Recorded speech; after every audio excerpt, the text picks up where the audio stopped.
análisis en tiempo de tertulia y había un debate muy interesante sobre la película Sendero de Gloria mientras yo tomaba bizcocho de Lara, me atrevo a aventurar, y además de limón, no de coco. Es maravilloso. ¿Tiene trazas de limón o trazas de coco? Yo creo que de No, limón. yo creo que de limón en esta ocasión, ¿no? Sí, posiblemente. Está escandalosamente bueno. Sí, Bueno, sí. tanto es así que casi me hago. Oye, Como con la chirla. la chirla, lo conté ayer. Chirla asesina. La chirla asesina se me quedó. Entre Pachi y Filaredo me salvaron la vida. Y yo ahí babeando. Cuando a uno le pasa lo que a mí me pasó, no hay que meterse en un baño. Pues luego abres la puerta y aparece un cadáver ahí empujando y no pueden abrir la puerta. Y es un susto que se puede llevar al día. Parece un cadáver empujando. En ese caso sería yo, porque era el que me estaba ahogando. Pero, Difícil. vamos.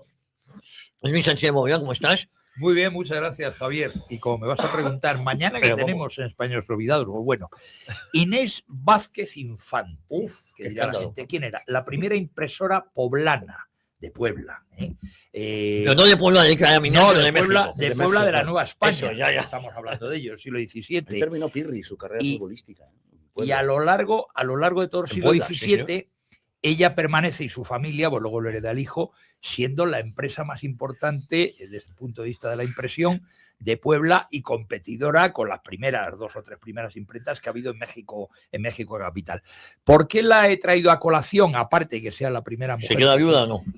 Sí, como les pasaba a todas las impresoras. Eso ya era una viudas. cuestión, se quedaban viudas y tenían ellas que... A mí me llama la atención por la libertad. Las mujeres no tenían ninguna libertad en el siglo XVII, pero ellas sí, ellas eran empresarias, acaban siendo empresarias y no solamente saben manejar, yo qué sé, los tipos, fabricar tinta, etcétera, etcétera, sino que eran buenas gestoras y llegaron a tener imprentas muy importantes, porque luego además vendían sus propios libros, con lo cual eran libreras. ¿Cuál es la importancia de Puebla? Pues ni más ni menos, en el siglo XVII, Puebla se convierte en la gran ciudad entre Veracruz, por donde llegaban todas las mercancías desde la península, y México capital. Y donde salían las mercancías del galeón de Manigat. Exactamente, eso lo contaré efectivamente en el programa. Entonces, la importancia fundamental de Puebla era esa. Hoy sigue siendo una ciudad muy importante en México. Yo recomiendo a la gente que viaje al Virreinato de la Nueva España que vaya a ver la Catedral de Puebla, que es muy interesante en general. Todas las catedrales mexicanas lo son, y entonces mañana hablaremos de Inés Vázquez Infante en Españoles Olvidados. Pues mañana a las 11. Fernando Paz, ¿cómo andas? Con las piernas. Eso, como mínimo. Bueno, bien, contento como siempre. Vale, muy bien. Pero un poco, de verdad que un poco triste, porque yo creo que hemos entrado ya en una situación en la que ni siquiera somos un Estado fallido. No. Es que no somos un Estado. De verdad, después de lo de ayer, después de la nevada. Una nevada. Bueno, pero no porque nieve, eso que dicen los italianos, por cogobierno y tal, eso. No, es porque nadie lo había anticipado, la AEMET daba unas predicciones que no tienen nada que ver con lo que pasó, en fin, todas estas cosas, y la reacción, en muchos casos sobreactuada de las administraciones y tal, pero fundamentalmente porque es que de verdad que no funciona nada. Estamos en manos de una auténtica banda, de una banda de salteadores de caminos, en donde ya las cosas han perdido su sentido y sencillamente el Estado no existe. Entonces me recuerda aquello de Ortega, españoles, reconstruirlo, ¿no? No tenéis Estado. Es así, o sea, es una máquina administrativa al servicio de una serie de grupos que dictan a lo que se tienen que dedicar, y desde luego no al servicio público, que es para lo que está un Estado. No está para que lo adoremos y nos postremos ante él, está para servir a la sociedad, para servir a las personas. Y es evidente que este Estado no está realizando esa función, y por eso digo que no es ni fallido, es que ya empezamos a no tener Estado. Y lo que ha fallado también en la sociedad, una gran parte de ella que, como está anestesiada, pues ha ido tragando con cosas básicas, ¿no? Hasta aquí me llevo. Sí. Mira, al hilo de lo que dice Fernando, yo he hecho circular por todos mis amigos, me parece que también te lo he mandado a ti, Javier, un vídeo, hay varios en internet, sobre febrero de 1956. Ha sido el año y el día y el momento más frío en la historia de España, desde que hay datos. Se alcanzaron 32 grados bajo cero en la zona de Lérida. En Madrid estuvimos prácticamente durante un mes a 10 bajo cero de media, en Madrid. En Santander capital a 5 bajo cero, para que hay la tabla. Murió mucha gente, estamos hablando del año 56, el colapso de carreteras fue. Entonces a mí, cuando oigo hablar del cambio climático, todas estas gilipolleces, digo, oiga, vamos a ver, En España no iba lo que no está escrito.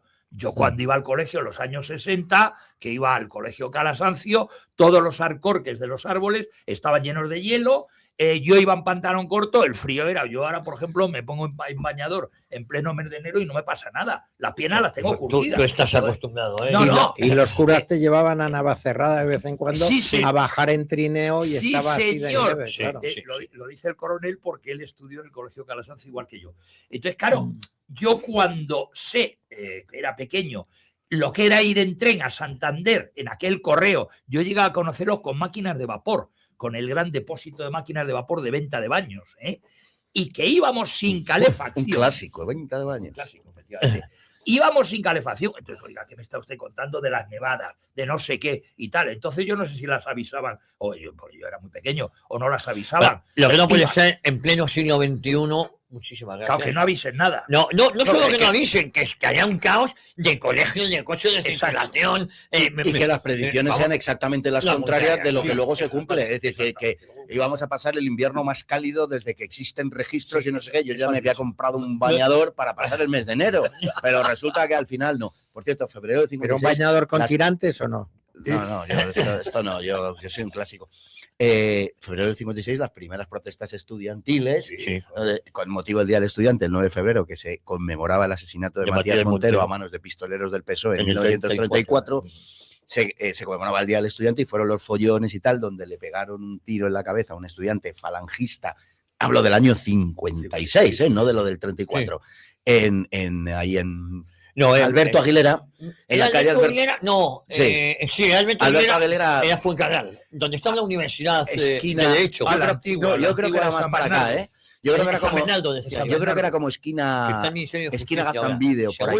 No, seguro no, pero creo que era por ahí. Vale. El caso es que le pegaron un tiro y no murió. Y de hecho le hicieron una entrevista 25 años después en una revista, ya en la época de la transición. Y cuando a Franco le notifican lo que había al ministro pero cuando a Franco le notifican lo que había sucedido, que a un estudiante le habían pegado un tiro en la cabeza y tal, Franco preguntó, ¿pero es de los nuestros o de los suyos? Y le dijeron, de los nuestros, excelencia, y dijo, menos mal. Sí. Pues seguimos mismo. Sí. Al hilo de lo que has contado tú precisamente de Arturo Pérez Reverte y la guerra civil. Sí. Bueno, es que ya para hablar del bando nacional a José María Aznar y a Iván Espinosa Montero. Bueno, tú das por hecho que iban a hablar del bando nacional. Bueno, no lo sé. Dado el elenco de los concurrentes al acto. Hombre, José María Aznar es de familias falangistas, padre y abuelo, si no me equivoco. No tiene nada que ver porque fue él el que condena el 18 de julio, un 20 de noviembre del 2001, si no me equivoco, 2002. Pues siempre me lío. 2002, juré. Mira, este bolígrafo es tuyo. Y yo no, si no me lo quedo. Bueno, vamos, Diego Camacho, ¿le hemos saludado? Sí, le hemos saludado. Sí, hombre, claro, al principio. Podemos hablar de historia. Mi padre estudió Derecho. Bueno, primero empezó medicina, aunque nunca se matriculó. Mi abuelo fue a buscarle, porque llevaba un año sin saber de él y se había ido con el panadero. Sin estar matriculado. La gente suele hacerlo con Dijo mi padre que se iba a estudiar medicina a Alemania. Y solo se fue a Alemania. Y solo se fue a Alemania con su mejor amigo, que era panadero en Vallecas.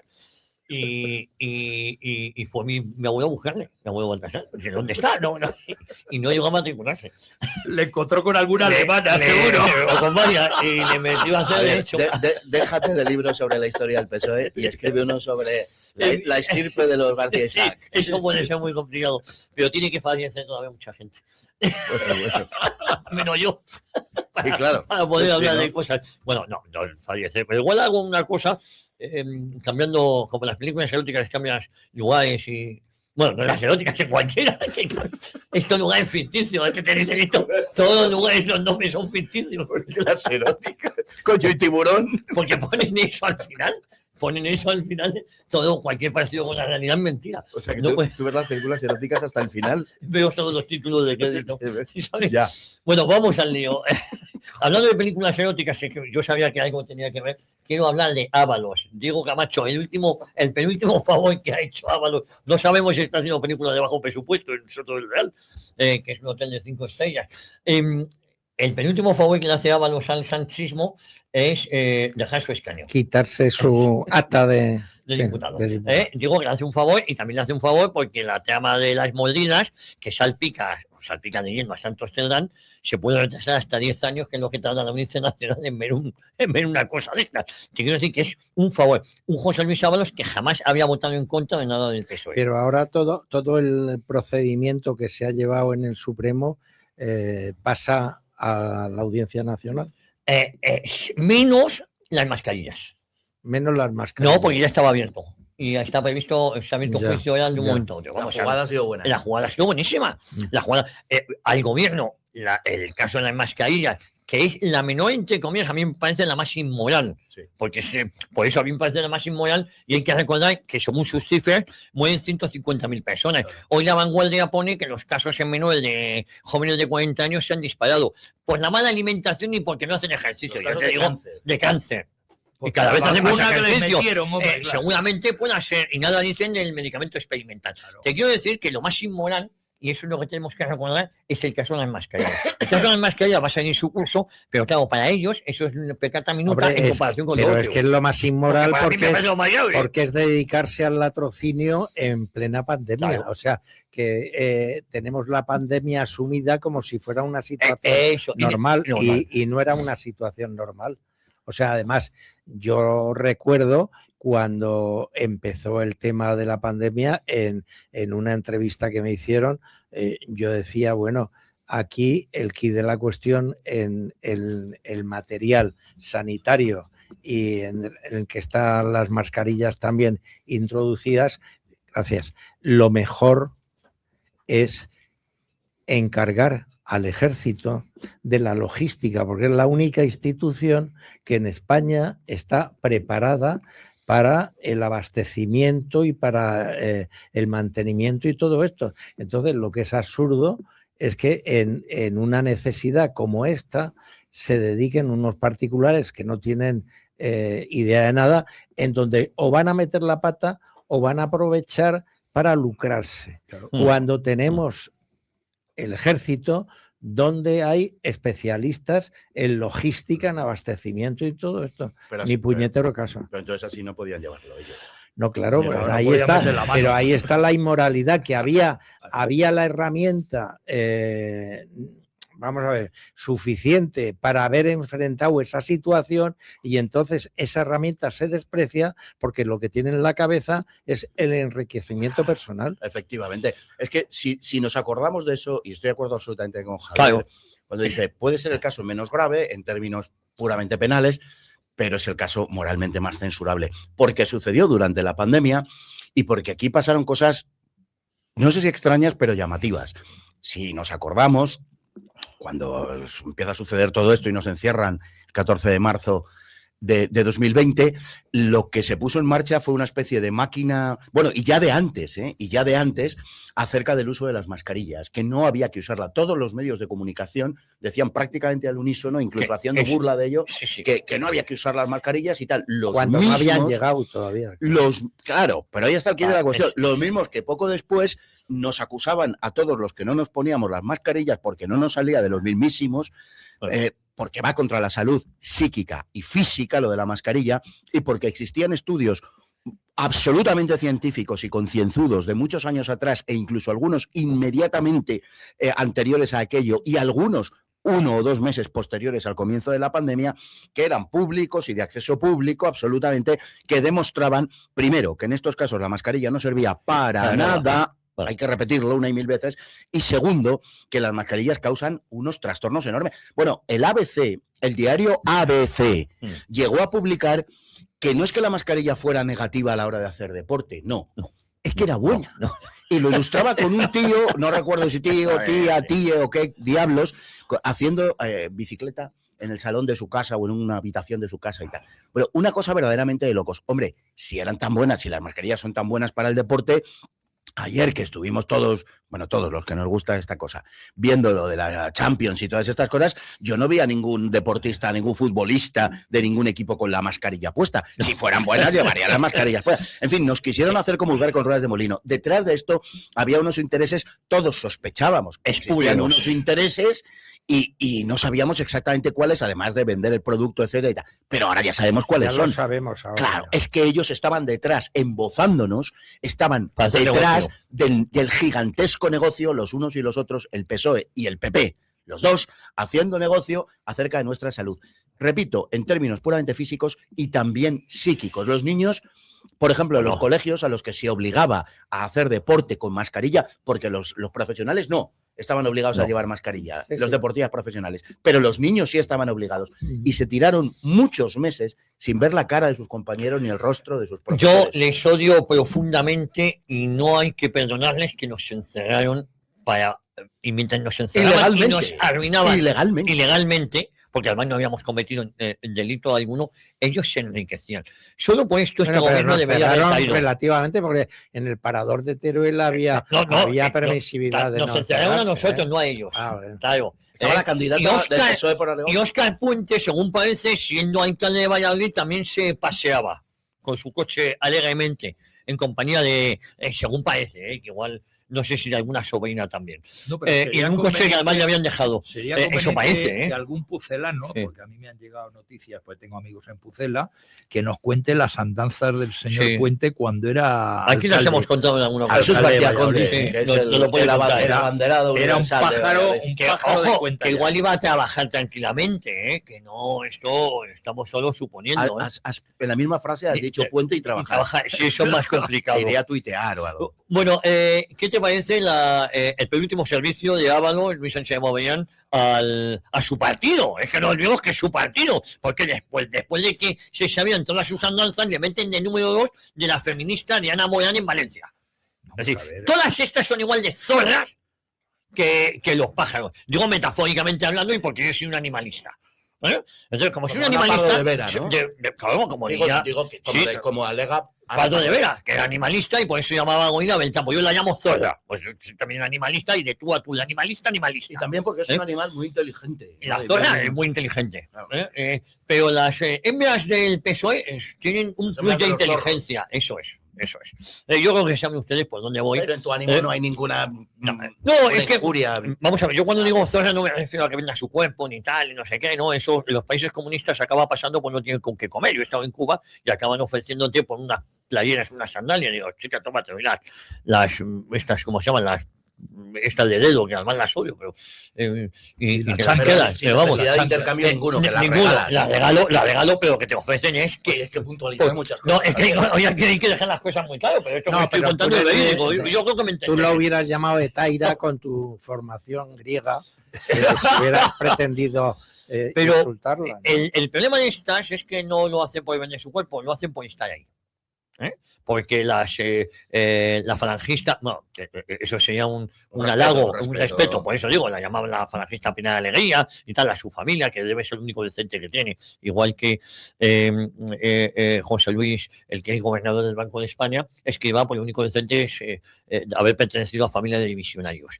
Bueno, José Bono. La única verdad que ha hecho José Bono en su vida, voy a decir puñetera vida, pero no voy a decir, en su vida, fue la de mi padre era falangista y yo no soy mejor que mi padre. No, tiene muchísima razón. Alfredo Rubalcaba, su padre fue el alcalde, creo que era de San Pedro, vamos, en la Sierra de Gredos. Rubalcaba, cántabro. Era de Solares, sí señor, efectivamente. Cantabrón. Y yo podría contar muchas cosas porque conozco a sus primos carnales. Bueno, dinos digo que el penúltimo servicio que le ha prestado al sanchismo. Vamos a ver, habría que empezar a preguntarse qué están haciendo en prisión, porque yo he leído ayer que, por ejemplo, Coldo se ha hecho el amo del gimnasio de la cárcel. Hombre, es muy posible. Entonces, ojo, porque eso tiene un tinte mafioso en un gimnasio. El que es un cachas portero de discoteca y de puticlub. Entonces, yo me imagino que se han convertido en los capos de la cárcel de Soto del Real. Yo ayer cuando vi la noticia digo, se ha hecho el amo, tú imagínate. El amo del calabozo. Claro, pero tú imagínate en el gimnasio de una prisión lo que lo pisa, o sea, todo lo mejor de cada casa, Pues este señor se ha hecho el amo.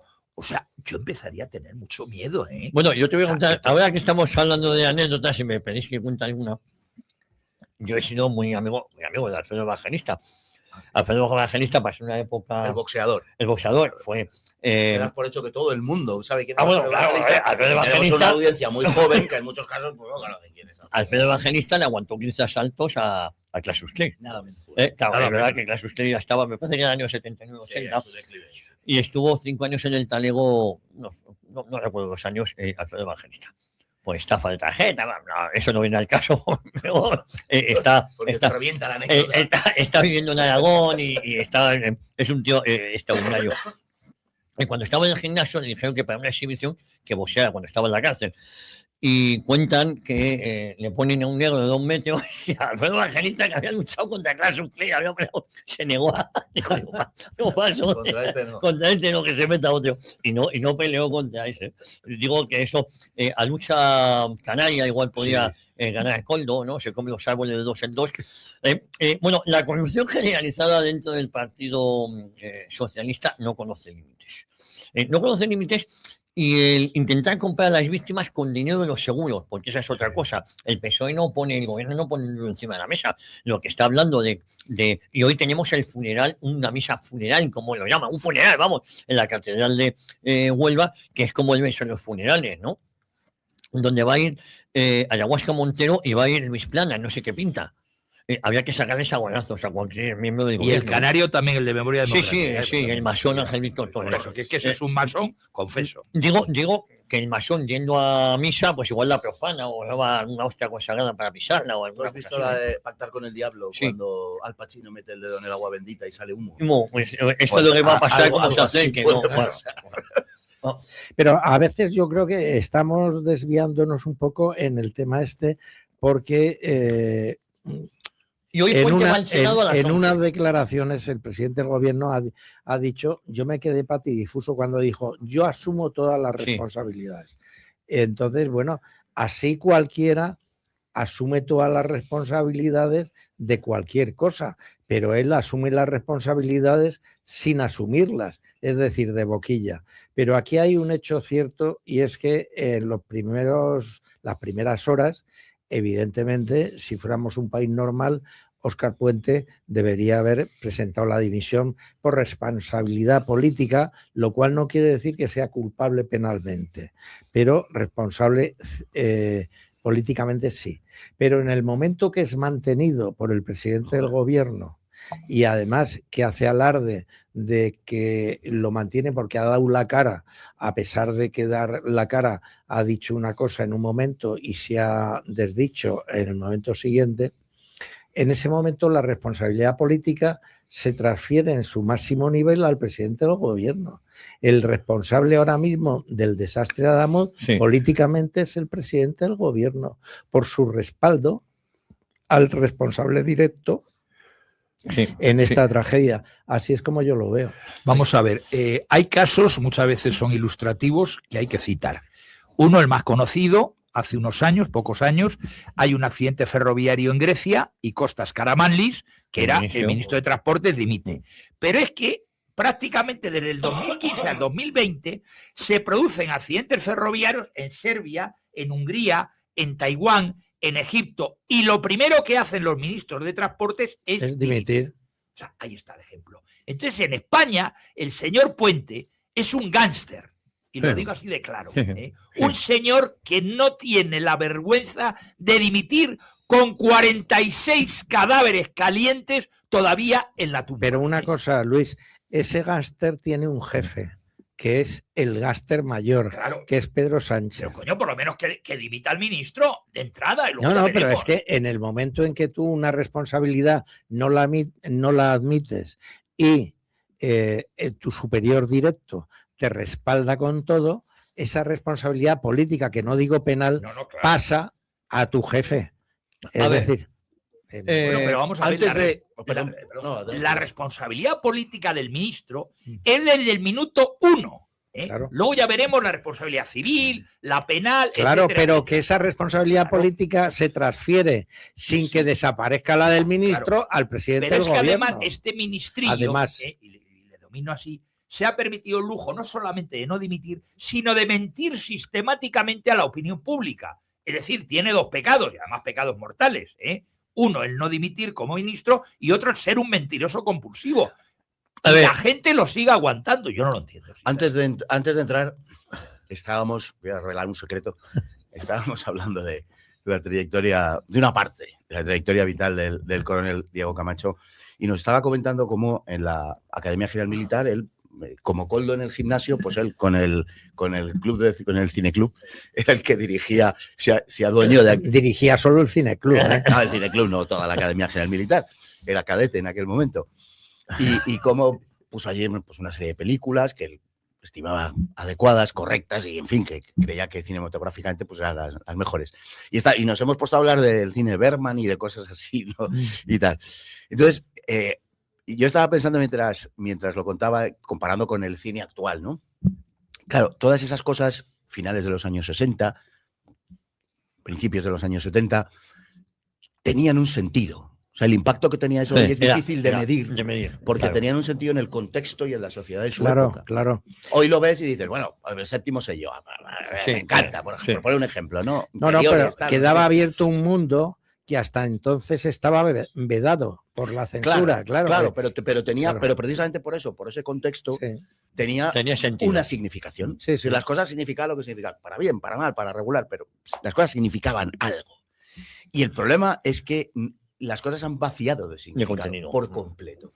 Entonces, lo que acaba de contar Diego, de que un presidente de gobierno diga, no, yo asumo toda la responsabilidad, y de ahí no se siga inmediatamente la dimisión, puesto que si tú estás recabando para ti la responsabilidad por un accidente fruto de una negligencia manifiesta en el manejo de los dineros públicos... Que hagas honor a tu palabra dada, asumo la responsabilidad. Claro. Pero no, es que hoy asumir, o sea, el significante y el significado hoy es lo mismo. Es lo mismo. Exactamente lo mismo. Entonces, asumir una responsabilidad simplemente llega hasta el punto en el que tú terminas la frase. Asumir la responsabilidad es decir que se asume la responsabilidad. Decirlo, y ya sin está. consecuencias. Ya se ha asumido la responsabilidad. Es decir, las cosas carecen de significado, han vaciado las sociedades de sentido. Eso está en el fondo de muchas de las cosas que están pasando, la mayoría para mal, pero muchas otras también para bien. Entonces, no significa nada más. Nada. Ellos saben que en el vértigo y en la vorágine en los que vivimos, redes sociales, todas estas cosas, se trata de calzarte el casco durante 48 horas y si aguantas, y aguantar es sencillamente decir no tiene más alcance. Si aguantas eso, no pasa nada. Descarrilamiento. Yo decía antes lo del Estado fallido. Es que, y lo decía por lo de la AEMET, pero es que da igual, o sea, donde uno mire, por supuesto la Renfe, pero ¿y qué me cuentan ustedes del CIS? ¿Y qué me cuentan ustedes de la AEMET? Es decir, todo, que yo no lo dividiría entre público y privado, aunque también podríamos hacer ese análisis, es sencillamente el asalto. O sea, repito, esto no es la disfunción de una serie de políticas que es que no sirven, no funcionan, tal. No, es la consecuencia lógica, no disfuncional, sino lógica de un estado de cosas. Entonces, decir asumo las responsabilidades llega exactamente hasta el punto final de la frase. Ni un milímetro. Claro, normalizar el caos. Es decir, vivir en el caos y que sea tan repetido que se normaliza. Y además, cuando el caos se vuelve un poco insoportable, como ha pasado con la tragedia de Adamuz, por el impacto que tiene, entonces rápidamente en lo que el PSOE son bastante buenos, se focaliza en otro sentido. Y ahí viene claro, el proyecto de ley Omnibus o viene el proyecto de ley de emergencia de la inmigración. Es decir, montar otra cosa que sea escandalosa al parecer, pero que quite el foco pues de Begoña Gómez, de David, anterior fiscal, de las mascarillas. Desviar el foco es fundamental, pero lo que quiero decir es que en principio, y si las cosas tuvieran sentido, desviar el foco tendría que ser casi hasta peor en determinadas circunstancias. Claro, pero aquí no lo es. Claro, porque las cosas carecen de sentido.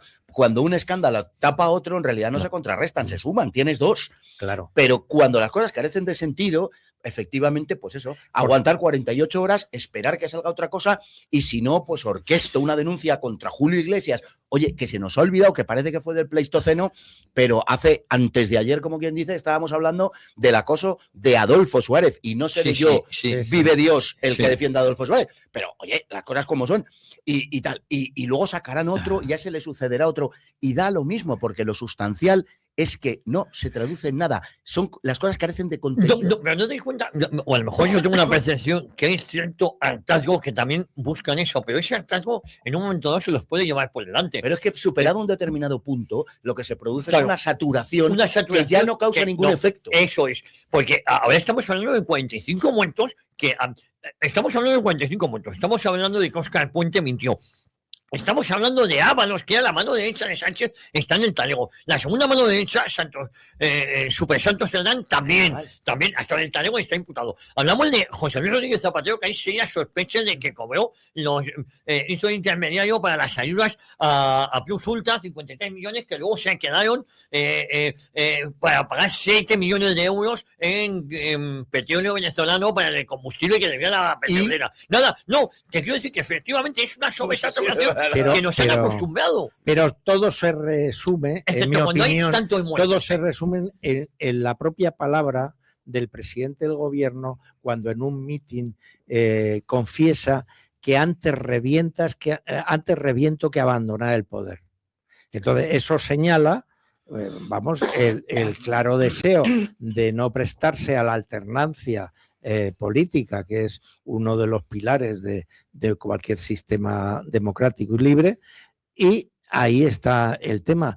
Hace tiempo, y lo venimos denunciando en el Rubicón, donde tú estás tal, que Pedro Sánchez está en un golpe permanente de Estado por diferido, porque está vaciando de contenido no solo la Constitución, sino lo que es más importante, el Estado de Derecho y de libertad de la sociedad española con la polarización social.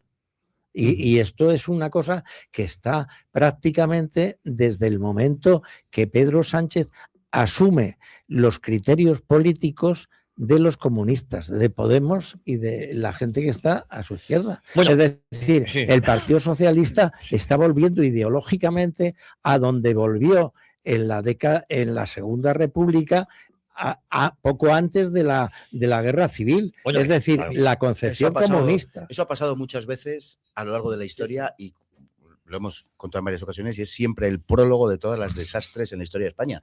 Y es cuando el PSOE tiene una fuerza a su izquierda lo suficientemente poderosa y se ve, digamos, necesitado y embrujado por ese radicalismo que en su momento fue la CNT, después fue el Partido Comunista y posteriormente ha sido Podemos.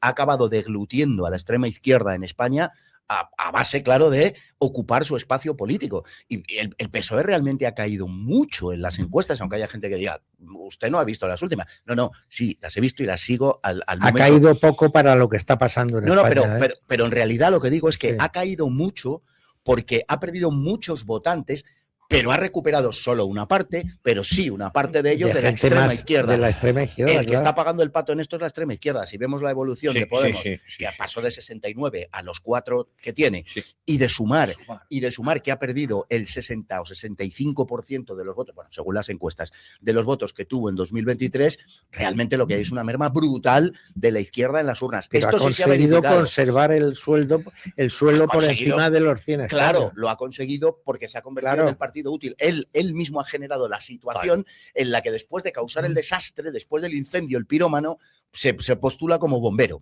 Y entonces toda esta situación le beneficia a él.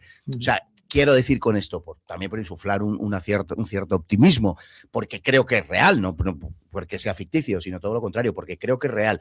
Hay una parte de la sociedad española que, hombre, sí ha reaccionado insuficientemente. Sí, yo estoy de acuerdo en que el Partido Socialista debería hoy tener la representatividad propia del grupo mixto. O sea, debería estar como mucho en el grupo mixto, tener 3 o 4 diputados y todo esto por la red clientelar que ha tejido en todos estos años. No, evidentemente no merece más. Bueno, por merecería estar en prisión y por supuesto ilegalizado. Pero la realidad sociológica es esa. Y tampoco es demasiado diferente a la que ha sido siempre. No nos engañemos. Claro. Las sociedades, en su mayor parte, siempre están dejadas llevar, se dejan llevar por una inercia y están apoyando el poder siempre.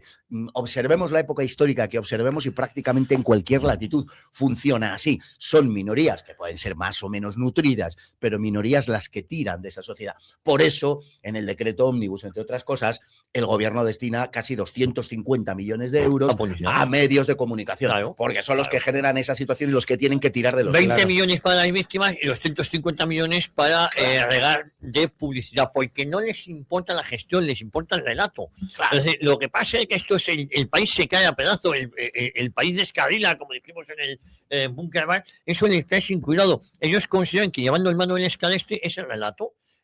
Y es verdad que no lo sueltan. Por eso los celadores mediáticos, por eso la ofensiva, las entrevistas a Óscar Puente. Pero por cierto, Óscar Puente que mintió.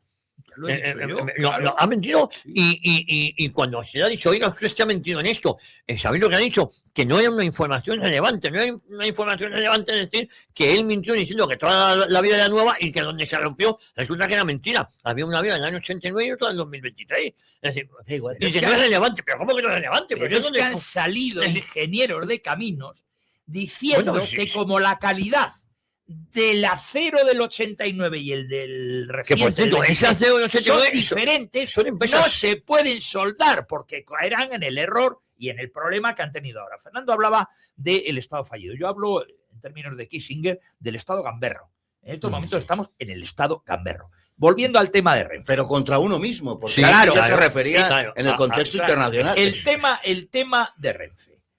Como resulta que hay accidentes y dicen que la vía está mal, cojo y restrinjo la velocidad a 60-80. ¿Pero qué es lo que ha pasado? Ha empezado a haber reclamaciones de gente que llegan tarde. Y entonces, oiga, 5 horas ir a Barcelona. Y han empezado a pedir indemnizaciones. ¿Cuál es la respuesta de Renfe y de Adif? Hay que volver a poner las antiguas velocidades. Oiga, ¿usted qué está diciendo? Pero no solamente eso, voy a denunciar una cosa que yo lo he vivido este verano pasado. Se está viajando en determinados tramos de Renfe y de Feve sin billete. Oiga, ¿cómo es que se viaja sin billete? A mí me pasó. Yo este verano cogí la Feve de Ribadeo a Oviedo. Llego a la estación de Ribadeo, no hay nadie, porque en las estaciones no hay nadie, y yo me metí allí a investigar, y había una que dijo que era factor de circulación, una chica.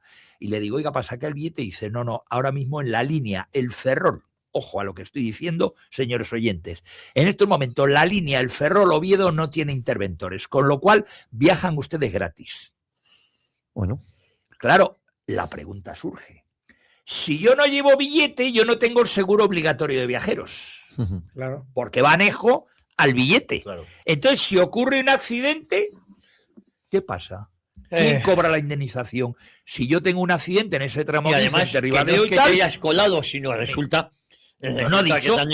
dicho por la factor de circulación que había. Esto ha sido la puta del iceberg, por decirlo de alguna manera, lo que ha sucedido. Y digo, con todo el desprecio. El gobierno está intentando minimizar estos efectos. Óscar Puente ahora a las 11 va al Senado a dar explicaciones o a seguir persistiendo en la mentira o a insultar a aquellos que le pongan un apuro. Y digo que el hartazgo ya llega a tal nivel que efectivamente un caso se solapa al otro. Y además hay tantos que intentan como quitarle importancia, que es una ofensiva a la extrema derecha, tal. Sale... Lo penúltimo ha sido Sánchez dando un discurso haciendo creer que después de la votación del decreto Ómnibus, y resulta que por la hora que llevan al lado le habían pedido que la había grabado antes. Sí. De la votación. Sí, señor. Es decir, eso ya es el penúltimo. Simplemente lo que demuestra que lo han presentado justamente para conseguir la finalidad de atacar a la oposición que está contra la sociedad. Porque sabía que presentándolo con el decreto Ómnibus, el PP lo ha vuelto a hacer. Rechaza la subida. Son de una inmoralidad. Es que son inmorales. Absoluta. Porque es que el fondo de la cuestión es que deja patente en su actitud el gobierno y sobre todo el presidente del Consejo de Ministros que institucionalmente España no le interesa y que pisa las instituciones cuando le pete. El último ejemplo ha sido el Real Decreto de Emergencia de la emigración. Entonces, los reales decretos de emergencia son para situaciones catastróficas. Es que en España hay una situación catastrófica, no, pero ¿qué se ha hecho con ese decreto? Sustraer al Parlamento de la discusión del tema de la inmigración. Y el tema de la inmigración puede estar más o menos de acuerdo con la inmigración ilegal, pero hay un tema y una pregunta que todo el mundo creo que se puede plantear, y es, una vez que llega esta masa de gente, es que hay un plan de integración, hay unas medidas en temas sociales, temas de vivienda, tema laboral de trabajo y otro tema que no se menciona nada, que es el tema sanitario. Es decir, hace unos días la Organización Mundial de la Salud ha sacado a España de la lista de países libres de la rubeola y del sarampión. Y entonces encima dice la OMS que son enfermedades importadas. Entonces, toda esta masa de gente que está llegando y todo esto, es que hay un plan para ver su estado sanitario como es, porque aparte de la rubeola y el sarampión, hay una situación endémica en África de SIDA, por ejemplo, que es bastante más grave. Se calcula que en Sudáfrica lo que hay es un plan, del Estado contra la nación. Hay un plan que llevan ejecutando desde hace mucho tiempo, y es así porque se han apropiado de los resortes del Estado. Cuando veníamos para acá, estaba yo además pasando justo por delante de la casa de Pedro Sánchez. Y se oía fantásticamente bien la radio. Es la primera vez que me sucede. Y estabas tú contando la cuestión de los ocupas, que también habían incluido en el decreto Omnibus. Claro.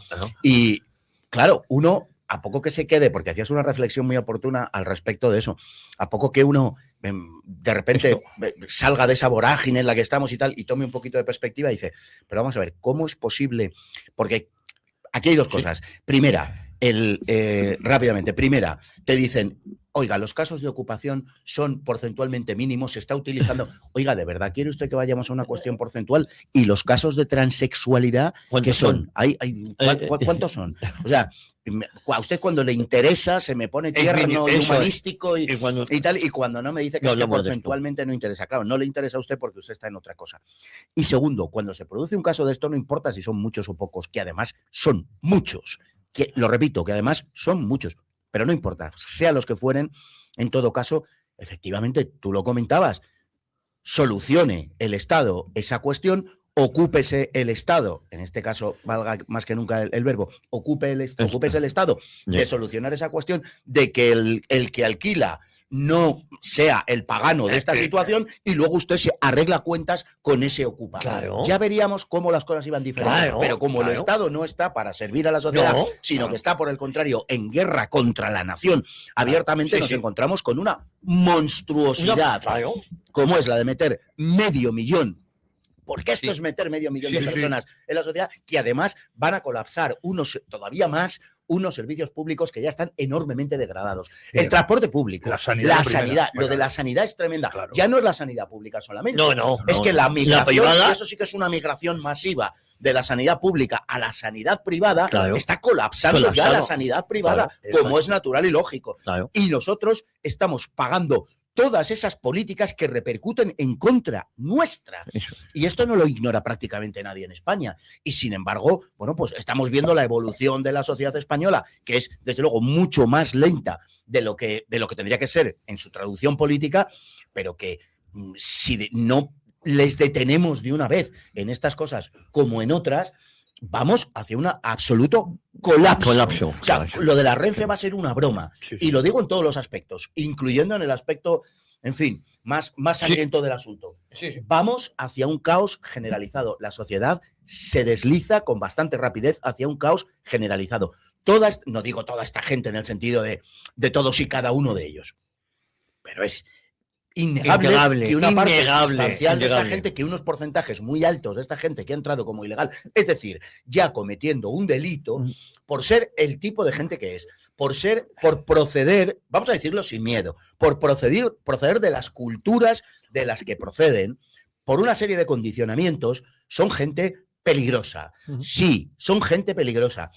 Occidente vive la época menos violenta de su historia. Esa es la realidad. En los países europeos, en los países occidentales, nunca ha habido menos violencia que hoy. Eso ha costado, ha sido un proceso civilizatorio costosísimo para las naciones europeas, costosísimo. Y eso nos lo vamos a cargar, y es solo una parte del problema, pero también eso nos lo vamos a cargar con la importación de personas procedentes de culturas donde el respeto, donde la no utilización sistemática de la violencia para resolver conflictos o diferencias, etcétera, eso precisamente no brilla por su presencia, sino todo lo contrario. Es el trato que tienen por ejemplo, de las mujeres, es el trato que tienen en dirimir los conflictos y las diferencias entre ellos. Nos estamos cargando literalmente milenios de civilización, sin entrar en la sustitución poblacional, que eso ya va por la vía directa, ¿no? Porque España tiene, en cuanto a su composición genética, tiene desde hace milenios, y no dos milenios, sino 6, 7 u 8 milenios, y más, porque es la población originaria del Paleolítico, lo que tenemos aquí. No lo digo con ribetes no, es una población con muy poquitos aportes. La población española es la más homogénea posiblemente de Europa. Bien, pues todo ese legado cultural y biológico, que somos las dos cosas, todo ese legado va a saltar por los aires con esta regularización, con las que le han precedido y con las que están por venir. El tema de la ocupación, en mi opinión, tiene una semántica que hay que rechazar, porque la semántica de la ocupación viene precisamente del Partido Socialista y de Podemos y de Sumar, etcétera. Realmente lo que se llama ocupación es uno de los pilares ideológicos fundamentales de la doctrina comunista, que es el ataque a la propiedad privada. Entonces, claro, de todas formas, al hablar de ocupación, estamos subliminalmente desviándonos de dónde va realmente el ataque a la propiedad privada. El ataque a la propiedad privada, bueno, es, como decía Maquiavelo, lo peor que se le puede hacer a un ser humano, más que matarle el padre. Entonces, el ataque a la propiedad privada significa la igualación por debajo de la sociedad y la dependencia del poder. Entonces, a mí lo de ocupación me parece que frivoliza el concepto ideológico que es realmente ese ataque a la propiedad privada. Es decir, claro, yo he conseguido con mi trabajo, mi ahorro, lo que sea, una propiedad, y entonces el Estado, con determinadas leyes enmascaradas, se le permite que me sustraiga esa propiedad que es mía. Y los impuestos que yo pago al Estado no sirven para que el Estado me proteja, sino todo lo contrario. Al que protege el Estado es al violador, al que se apropia de lo mío. Al delincuente. Una puntualización, simplemente al hilo de lo que ha dicho y abundando. Cuando hablamos de igualitarismo o de igualdad, no como condición, sino como objetivo, como finalidad, lo que estamos haciendo siempre, sin excepción, es empobrecer a la sociedad en todos los aspectos. Sencillamente porque no se puede más que igualar por debajo. Por arriba no se puede igualar. Cuando tú vas a igualar un seto en el jardín, no puedes tirar de lo que está más bajo para arriba. Lo que haces es cortar lo que sobresale. Pero aunque pudieras, es decir, aunque un gobierno quisiera hacernos, imaginémonos, ¿no? Ricos a todos, ricos, digo. Sería la mejor manera de hacernos pobres. O sea, si un gobierno de verdad quiere hacer pobres a todo el país, lo mejor no es quitarnos el dinero, es darnos 1 millón de euros a cada uno. Si el gobierno le da 1 millón de euros a cada español, no somos todos ricos, somos todos pobres. Todo proceso de igualdad necesariamente es empobrecedor. Y ese es el núcleo del objetivo de la guerra contra la propiedad. Como sabe perfectamente Luis, por sus antecedentes y sus convicciones pasadas, la propiedad es el origen de todos los males en el marxismo, que precisamente es una idea que rescata de Rousseau, que dice, toda la desgracia empezó cuando alguien dijo sobre un terreno, esto es mío. En fin, esas visiones de la ilustración puerilizada, infantilizada y tal, pero que siguen operando hoy. ¿Cuál es el objetivo de la Agenda 2030? Manifestado públicamente por el todo, claro. No tendrás nada. Será feliz. Luego lo de será feliz no hay quien se lo crea. Pero lo de no tendrás nada, sí. La ocupación, esa mal llamada, pero efectivamente popularizado el término como ocupación, lo que produce es una relativización de la propiedad. Claro. Es más, yo, Estado, controlo el proceso, lo permito o lo censuro en función de mis intereses, lo que significa que tu propiedad solo lo es en la medida en la que está reconocida por mí. Lo cual no es cierto. Otra cosa es que la propiedad tenga que tener una finalidad social, que también tiene que tenerla. Sí, es otra cuestión. Sí. Pero la propiedad no es el producto de un reconocimiento de unas leyes positivas. Pero es que esa finalidad social es una proyección natural del hombre sobre sus cosas, como definía José Antonio.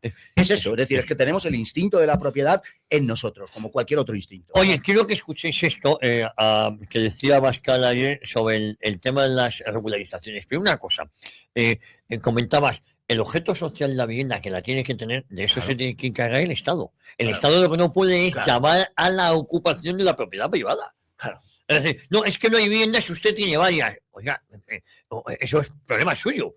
Es decir, no sé si me entiendo mío. Absolutamente. Yo llevo toda la vida trabajando y en vez de ser ingeniero nuclear, pues me he dedicado a ahorrar y a comprarme un apartamentito aquí, otro allá, otro, o lo que sea. En vez de gastarme en las saunas de Sánchez, eso pues me he dedicado a ahorrar y a comprar un piso para mi hijo. Para mi hijo, ya está. Y mientras mi hijo es pequeño, pues yo, que ahora te van a cobrar porque tu hijo viva en casa, pues resulta, o que dejes una casa del pueblo, resulta que lo fácil es, como yo soy incapaz de hacer vivienda, te la voy a quitar a ti. Pero además con un agravante. Eso es un acto de expropiación sin justiprecio. Hombre, claro. Sí. Claro, bueno, es alucinante. Escuchemos. No son incapaces. Una cosita, no son incapaces de hacer vivienda. No quieren hacer viviendas. Tanto el PSOE como sobre todo Podemos, que es un reflejo mucho más nítido de lo que son.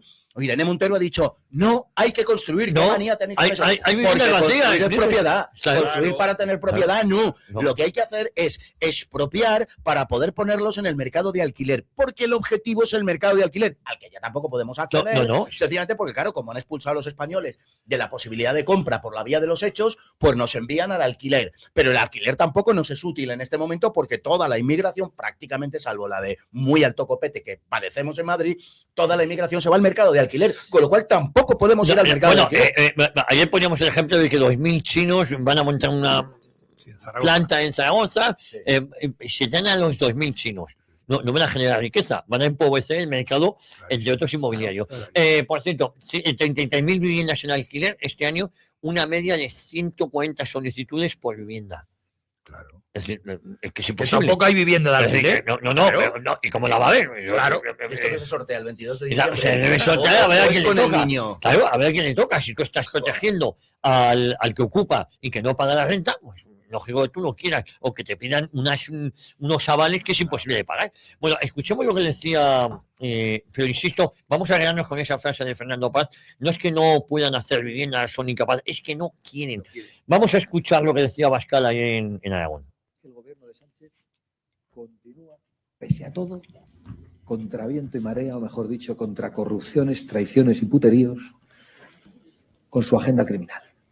Ayer el Consejo de Ministros se reúne, ya han desistido de presentarse en el funeral de las víctimas porque la gente está harta y no quiere soportar a los asesinos de sus familiares, a los responsables de las muertes. En los velatorios y en los funerales, con carita compungida y haciendo como que están muy tristes. Claro, ver a los politicuchos traidores y corruptos pues al lado del féretro de tu hijo fallecido por la incompetencia criminal y por la falta de mantenimiento de las vías, pues es algo un poco más que insoportable. Bueno, entonces ya han decidido que no van a los funerales, porque no se atreven, y es normal, como no se atreve Sánchez a salir por la calle, como nosotros, que sí salimos. Pues entonces han hecho un Consejo de Ministros y han dicho 20 millones de euros para las víctimas, para las indemnizaciones. Claro, yo he escuchado declaración de algunas de las víctimas que más o menos les viene a decirme a mí, este dinero no me devuelve a mis familiares. Y seguro que están pensando que se metan el dinero por donde les quepa, que a ellos no les compra nadie. Pero hay otra derivada, y es que ¿por qué tenemos que pagar los españoles estas indemnizaciones? Esto lo tenía que pagar Sánchez, Ábalos y Puente de su bolsillo, porque ellos son los responsables directos de estos crímenes contra 46 españoles y de todos los heridos a los que la vida les va a cambiar mucho a partir de ahora porque hay heridos muy graves. 20 millones. Pero es que el mismo Consejo de Ministros ha anunciado 270 millones para, será más importante, ¿no? No, propaganda institucional del gobierno. Hay que ser muy cabrón. Muy cabrón. Hay que ser muy cabrón. Para el mismo Consejo de Ministros anunciar 20 millones para las víctimas y 270 millones para publicidad institucional del gobierno, para comprar a los periodistas, para comprar a los medios, para que cuenten tu relato y de paso para que se olvide las víctimas. Hay que tener muy mala intención, hay que tener muy pocos escrúpulos. 270 millones. Pero es normal, porque esto es lo que hacen las tiranías, que gastan más en publicidad institucional y en propaganda que en cualquier otra cosa, aunque esa cosa sea responder a los familiares o arreglar de una puñetera vez todo lo que se está estropeando en España para empezar las vías, los trenes, pero también las carreteras, la atención hospitalaria, la atención educativa y todo lo que se está degradando bajo este maldito gobierno de la corrupción, de la mentira y de la traición. Bueno, en definitiva, no he hablado de las regularizaciones aquí, aunque esa degradación de los servicios públicos se va a ver muy, muy afectada con esta regularización de medio millón de personas más, que luego la izquierda está lanzando un mantra que es mentira, que no votan, no votarán ahora, y no votarán ahora en las generales, inmediatamente cuando tú estés censado tienes derecho a voto. Pero como hemos dicho antes, antes, el primer plazo es de 2 años. La regularización para el gobierno es darles unos papeles Eso que les sirvan para tal, pero no es tener un plan para integrar a medio millón de personas, que además te digo que no son medio millón. En el momento en que tú cada persona de esas la multipliques por 4. Luego viene la reagrupación familiar. La reagrupación familiar son 2 millones de personas. Bueno, me dice por aquí, magnífica tertulia, como siempre, Fran Postigo nos dice esto. Luego leemos algunos mensajes a los oyentes que ayer se me olvidó. Bueno, la salida de Ábalos, porque creo que es importante esto también, es, digo, el penúltimo favor que se le hace al PSOE en todos los ámbitos, en las corruptelas también. Porque Ábalos espera que el PSOE le va a ayudar. Le va a seguir ayudando. Le va a seguir ayudando. Le va a indultar clarísimamente. Lo cual es lógico, porque Ábalos, en la situación que está, de donde únicamente puede obtener respaldo y apoyo, es del PSOE, mientras el PSOE tenga el poder. Entonces, bueno, pues es un tío que está en esa situación, lo que era totalmente utópico, que la gente se ha tirado meses diciendo no, pero ya verás, Ábalos va a tirar de la manta porque se va a encontrar en la cárcel muy solito y con mucho frío. Y al otro ya se ha hecho el jefe del gimnasio, fíjate. Le están dando mucho cariño a Ábalos. Pero, Fernando, bueno, os pregunto a los tres. ¿No veis cierto desgaste, no solo por las encuestas? Efectivamente hay un hartazgo que corremos el riesgo de entregarnos a la desidia nosotros mismos. A decir, es que por mucho que hagamos, este gobierno no cae. Eso es lo que pretenden también, ¿no? Que nos acabemos desgastando y en cierto sentido es un agotamiento mental, ¿no? Claro. Oye, ¿qué hay que hacer para que caigan esto? Es que no hay manera de que estos caigan, es que no hay manera. Pero yo creo que hay que seguir apretando, ¿no? Sí, solo lo que buscan es nuestra resignación. Esa es. Y con esa saturación de casos de corrupción llega un momento en que estos ya... Pues, lo normalizan. Han conseguido, por ejemplo, que no se ponga en funcionamiento un mecanismo como es la moción de censura, que el PP tiene la posibilidad en una legislatura de presentar 3 mociones de censura. Y han pasado cosas en España que aunque la pierdas, se han convencido del mensaje del PSOE de decir no, pero es que no da la aritmética. Bueno, señores del PP, la moción de censura es un instrumento político, no es un instrumento contable. Entonces hay que utilizar el instrumento político. Diego, es tal cual, pero es que además si el PP quisiera, y bastaría con que quisiera, ganaba la moción de censura. Hombre, hay otro artículo que tampoco se menciona en la Constitución y que también está para esta situación, que es el artículo 102 de la Constitución, donde se contempla el enjuiciamiento por el Parlamento de cualquier ministro o del presidente del gobierno, incluso por alta traición. Eso no lo hace el PP, sí. Bueno, pero que está ahí. Que a veces se dice que la Constitución no tiene mecanismos de defensa y sí que los tiene. Lo que pasa que se quedan totalmente marginados. Oye, claro, pero el problema está, o sea, quien puede lo más puede lo menos. Quiero decir que, y al revés, y quien no puede lo poco no va a poder lo mucho. Es que cuando yo acabo de decir que la moción de censura no sale adelante porque no quiere, expresamente no quiere el Partido Popular, estoy de acuerdo. Obviamente no va a articular un sistema más agresivo y más Estoy de contra acuerdo, el gobierno. estoy de acuerdo porque existe, yo lo dije hace tiempo ya, una reflexión que me salió. El problema para quitar a Sánchez del poder pasa antes por quitar a Feijóo de su situación. Es decir, que Feijóo es el aliado necesario que tiene el sanchismo, el aliado político necesario para esa permanencia en el poder. Entonces, pero Feijóo, quien venga, Diego.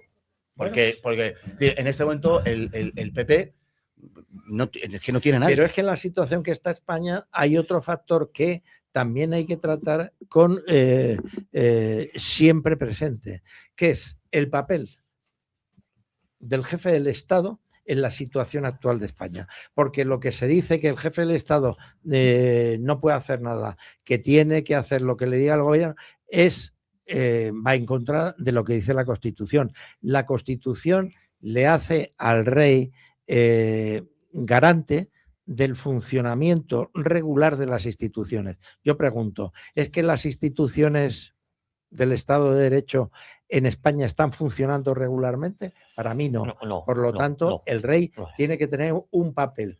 ¿Qué papel tiene? ¿El hacer política borbónica? No, ese no es el papel que le marca la Constitución. Tiene el papel de influir y de actuar en los momentos cruciales. Pongo un ejemplo. Sí. Mañana el Congreso de los Diputados se reúne y entonces saca un decreto de urgencia el gobierno y lo presenta a votación. Y entonces sale ese decreto aprobado por urgencia, por el cual se aprueba la ejecución de Isabel Díaz Ayuso, por ejemplo. Y lo votan la mayoría de los diputados que están allí. Y entonces ese Real Decreto va a la Casa Real. Y entonces, según el argumento el rey debe firmar esa sentencia de muerte. No, pues bajo mi punto de vista, no lo debe firmar. Porque, porque la Constitución no reconoce la pena de muerte. No reconoce los indultos. Bueno, pues de la misma forma, claro, la Constitución no reconoce la amnistía. Claro. Y la Constitución, en su articulado, reconoce que cuando hay un candidato a la presidencia del gobierno, como fue Feijóo, fue derrotado. Y entonces se presenta en Moncloa el siguiente, que es Pedro Sánchez, y le dice al rey que a él le apoyan varios partidos. Pero la Constitución dice que esos partidos tienen que mandar a su portavoz, ¿y no van? A Zarzuela, para decirle a quién votan. Y entonces el rey da por bueno que no vayan. Entonces el rey está incumpliendo el articulado de la Constitución. Claro. Entonces, en este sentido, el rey claro que puede hacer cosas. Claro que puede hacer, pero si no lo quiere hacer, pero si lo único que ha hecho ahora mismo es blanquear el sanchismo. La corona es cómplice. Claro. Lo que está sucediendo no es a pesar de la corona, es cómplice, sino que está contando con la complicidad activa de una institución que ha querido identificarse en lo ideológico y por lo que se ve, incluso en el modus operandi, con esta banda de salteadores de caminos que responde a las siglas de PSOE. Esta es la realidad. Lo que nos ha demostrado, y además, es que el titular de la corona se traiciona permanentemente, y quiero decir con el verbo de se traiciona, revela, para que se entienda mejor, en sus gestos, en su gestualidad y en su trato personal incluso con el sátrapa y con el tirano, revela esa complicidad necesaria para que hayamos llegado hasta donde hemos llegado. Es que vamos rápido. Muy rápido. Vamos a ver, España es la patria del esperpento.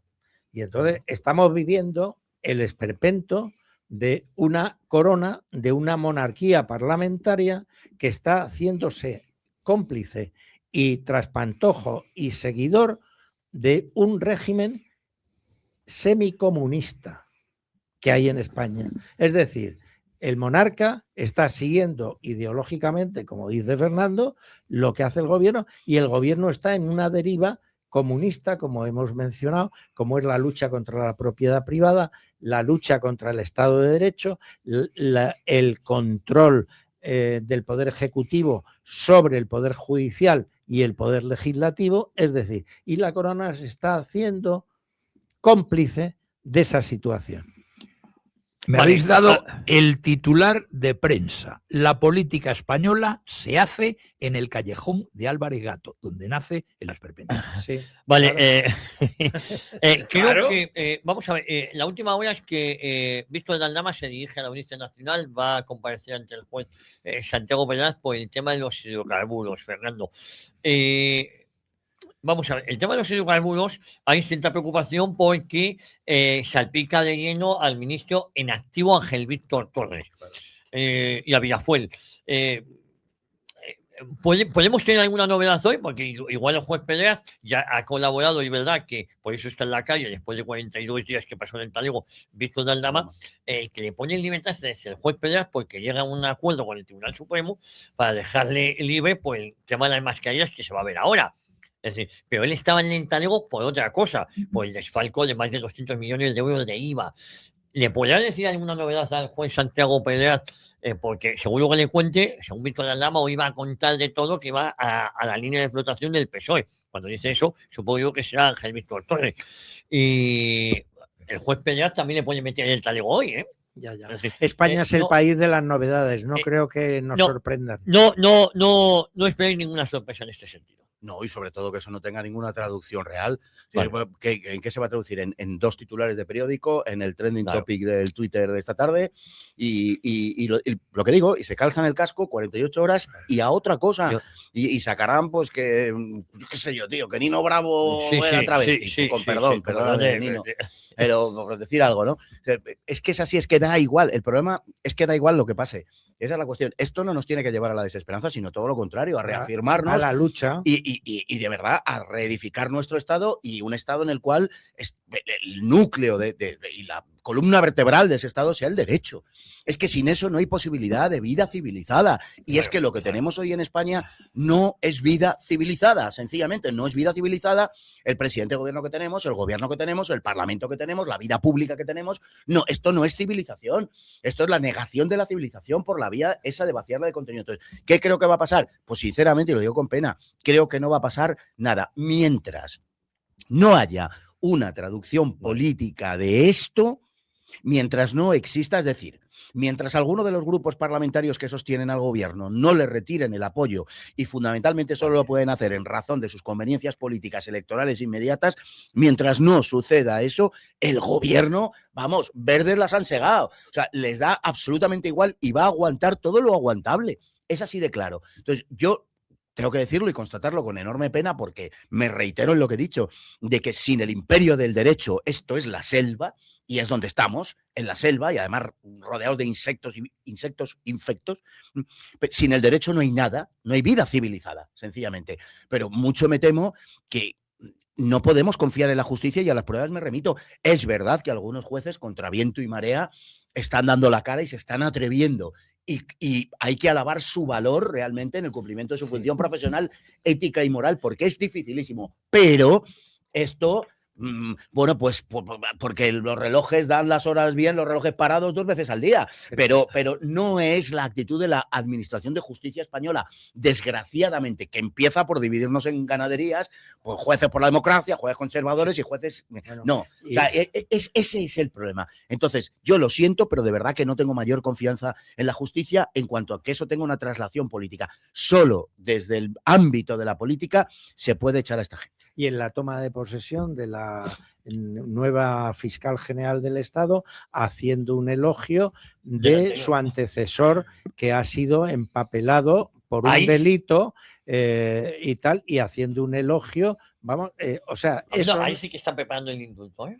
Claro, por supuesto. Bueno, están preparando un indulto más que eso, porque lo que ya ha hecho ha sido meterle en la carrera fiscal. Es decir, tenemos ahora a un fiscal en la sala de lo social que ha sido fiscal general y está condenado por revelación de secretos. Bueno, qué vergüenza. Oye, ponieron los cascos un momentín, Luis Sánchez de Mogollón, porque Abascal, en un canutazo ayer, con un tiempo inclemente en Aragón, hace mucho frío en esta época, en la zona del Maestrazgo, hablaba del decreto Omnibus y de la golfada del gobierno de España intentando colar en ese decreto la subida de las pensiones e insinuando, no, hablando abiertamente, que ni Vox ni PP querían el aumento de las pensiones. Se olvida de Junts, que era el que más... Claro.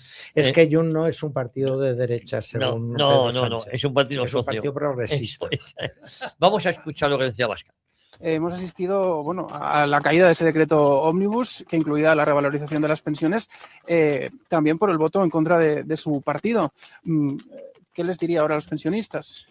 Pues yo le diría a los pensionistas que lo peor que le puede pasar a un país es padecer un gobierno de delincuentes y un gobierno de mafiosos y tramposos, porque hay que ser verdaderamente muy delincuente y muy mal nacido para llevar en un decreto la defensa de los ocupas y a la vez la revalorización de las pensiones, y hacer que los diputados que tengan que votar a favor de la subida de las pensiones, a la vez con ese voto estén votando a favor de proteger a los ocupas. Nosotros queremos leyes y medidas que beneficien a los pensionistas, que beneficien también la subida de salarios, que signifiquen también las rebajas fiscales y el fin del gasto político brutal que hay en España. Estamos planteando medidas para que se reduzca el número de diputados en los parlamentos regionales, mientras que el PP y el PSOE pactan para que aumenten, como por ejemplo acaban de hacer en Castilla-La Mancha, pero en eso estamos absolutamente solos. Entonces, cuando esas medidas lleguen individualmente, nosotros las apoyaremos, pero creo que por suerte vamos a llegar nosotros al gobierno antes de que Sánchez pueda seguir cometiendo más tropelías. Creo que le queda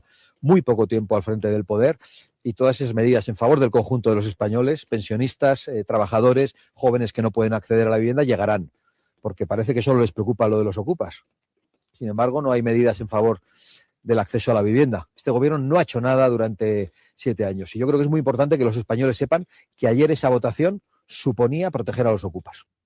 Bueno, era lo más importante quizás, ¿no? No se trataba de... No, se trataba, Javier, ellos han utilizado los pensionistas. Se trataba de escenificar cómo la malvada ultraderecha se opone a mejorar las pensiones y quebrar el discurso social de la ultraderecha. Se trataba de eso. Ha tomado de rehenes a los pensionistas precisamente para que el dueño de las, o el beneficiario por lo menos de las saunas, pueda seguir haciendo lo que está haciendo contra el interés general, contra los pensionistas y contra todos los españoles. Por eso la cuestión judicial es muy importante y por eso en ese terreno concreto no se puede ser demasiado optimista, porque de verdad no se trata de que Sánchez salga del gobierno. Se trata, que sí, por supuesto, pero se trata de que una vez que salga del gobierno entre en la cárcel. Estos tienen que ir a la cárcel por todo lo que le están haciendo a España y a los españoles. Y no nos debemos conformar con menos. Mucho me temo, sin embargo, que una vez sustanciada su salida al frente del gobierno de España, nos olvidemos de hacer justicia. Oye, tengo mensajes de los oyentes, nos quedan 3 minutos. Buenos días, Sergio, desde Logroño. El peor virus no ha sido el del COVID, ni la peste negra, ni la gripe aviar, sino la idiotez. Y el propagador se llama PSOE y Podemos. Nos mandan arriba España desde Logroño. Señor Paz, sin actitud, ¿qué coño hacemos en la sociedad si salvo Vox nadie tiene huevos de comandar huelgas diarias? Dirimos de comandar huelgas diarias.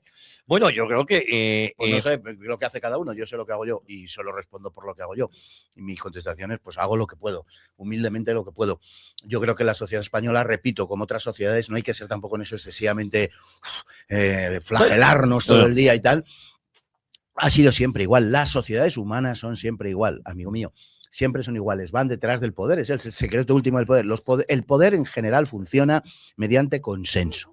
Esa es la realidad. Cómo se imponga el consenso es otra cuestión. Y la sociedad española, en ese aspecto, pues no es sustancialmente peor de lo que estamos viendo en otras sociedades occidentales. Ahora bien, que todo Occidente vive un momento verdaderamente terrible de decadencia y tal, estoy absolutamente de acuerdo con usted, lo llevo predicando desde hace décadas, con el escaso éxito que es de suponer, pero claro que es así. Pero no es tampoco una situación sustancialmente peor. Precisamente creo que somos los que estamos contra ese proceso de decadencia, los que más tenemos que hacer hasta dejarnos lo que haga falta para interrumpir ese proceso. Pero tampoco nos estemos todo el día lacerando. Seamos de verdad optimistas, precisamente por eso que nuestro buen amigo, ¿cómo se llama, por cierto? No he dejado el nombre. Bueno, pues el hombre sin nombre...